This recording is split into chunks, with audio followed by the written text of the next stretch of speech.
that each year over 850,000 men are abused by intimate female partners? And did you also know that of that 850,000, only 37.5% actually reported the abuse to the authorities?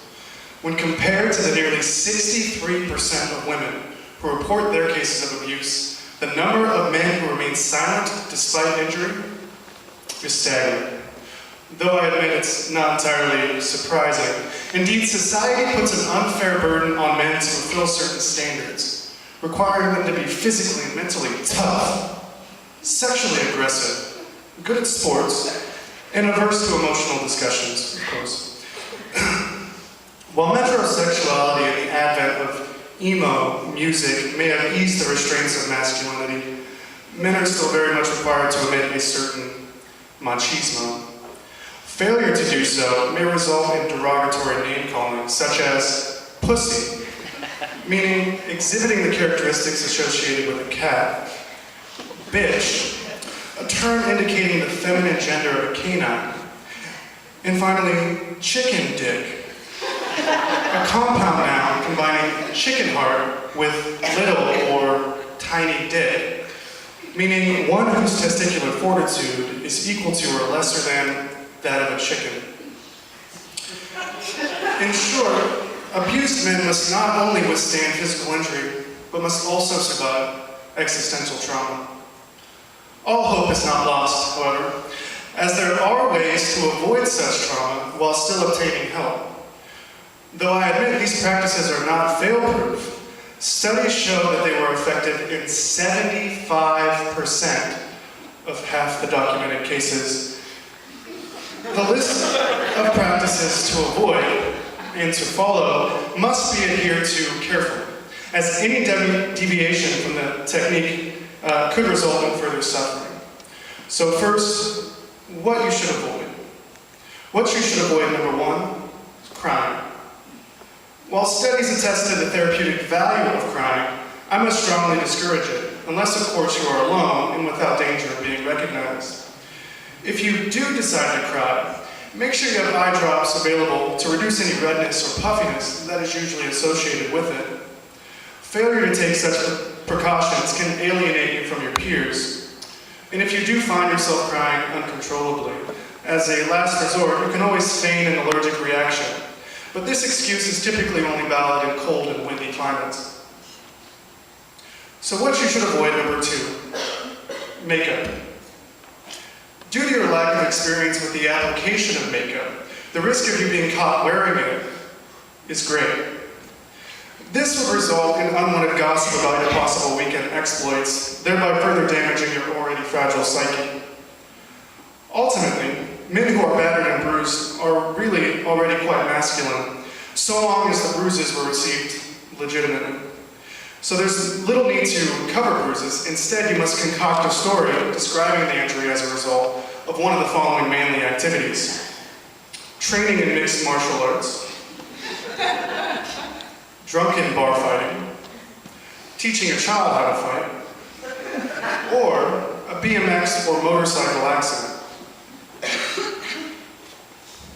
What to avoid, number three, justice. You can neither attempt to take justice into your own hands, nor attempt to put it into the hands of the judicial system. First, you must never fight back. The only thing worse than a man who is abused is a man who abuses. As such, by physically engaging your abuser, you are condemning yourself to a level of scorn and ridicule that is far greater than what you stood to receive as a victim.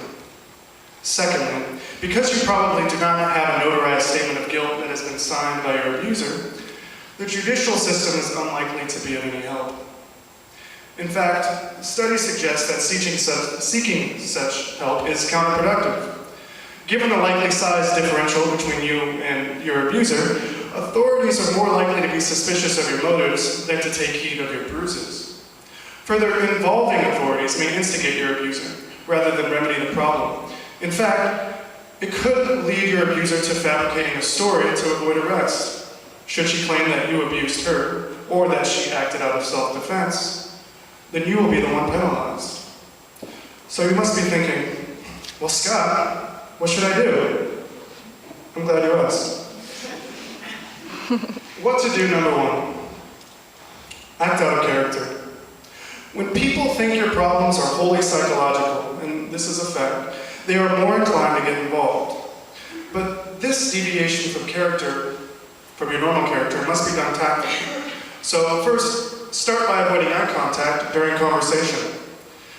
Though this act alone will not warrant intervention, it will put your behavior at the forefront of pure conversation.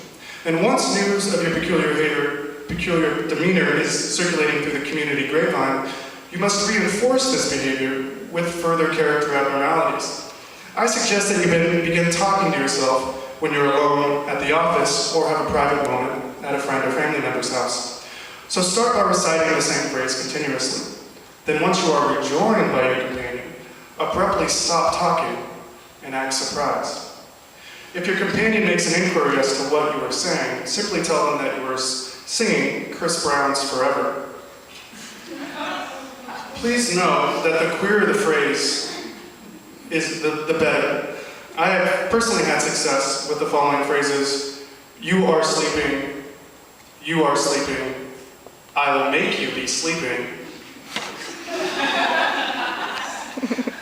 And this is a more popular one: yo no soy marinero, yo no soy marinero, soy capitán, soy capitán. Soy capitán. But you are free to improvise. What to do, number two. Leave subtle hints. Suggestive Facebook status updates can increase awareness of your plight and also ease the tension once help finally arrives. So consider how you might feel if you read one of these following examples on a friend's Facebook page. Example A: this is gonna be a 4-cup kind of day. My wife nearly beat me to death last night. Winking emoticon, end quote. Note the emoticon is of the utmost importance in this status, as it suggests the beating that you took was sexual and not physical. This is an important distinction, as a vibrant sex life can substantially improve your standing amongst your peers. Example B, quote, every 37.8 seconds, somewhere in America, a man is battered. Approximately 850,000 men are physically assaulted by their intimate partner each year. Only 37.5% of male abuse is reported. And then in all caps, repost this if you or anyone you know is being assaulted by an intimate partner. Sadly, I do not think many of you will repost this. End quote. Note, phrasing is a significant aspect of this post. Consider the manner in which I instructed reposting. If you or anyone you know is being assaulted, not only does such language suggest a plea for help, but it also raises awareness to the seriousness of your condition, which should lessen the emasculating name calling later. Other effective hint-dropping practices include, but are by no means limited to, disabling your screensaver at work and leaving a male domestic violence support website up on your monitor, leaving male abuse printouts in the office printer or copier, listening to domestic violence songs at your desk, carrying a domestic violence book with you at all times. Personal favorite of mine is I, Tina by Tina Turner, but find something that fits your taste. And also you can mass email your contact list a domestic violence newsletter, only to retract it as accidental. The goal here is to create a scenario in which you are approached by a concerned friend, family member, or coworker.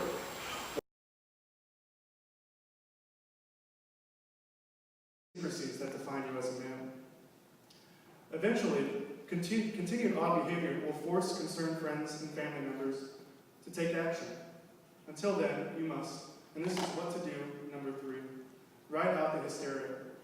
Simply put, you must endure the madness while waiting for help to arrive. You cannot cry. You cannot find comfort in friends or family. You cannot protect yourself. And most importantly, though other methods suggest that you ought to seek help, you cannot. Instead, you must wait patiently. Remember, under no circumstances are you, as a man, allowed to be a victim. The embarrassment you would be forced to swallow would be far greater than the abuse you already suffered. If you want to avoid such name-calling and the stigma of emasculation, If you want to fulfill the most basic of duties required of you as a man, then you must strictly adhere to this method. Even when the abuse is unimaginably bad, remember your other options are far worse. And ultimately, I want you to know that you can take solace in knowing the fact that this technique worked most of the time for some, and part of the time for others. All things considered, those are really great odds. Thank you.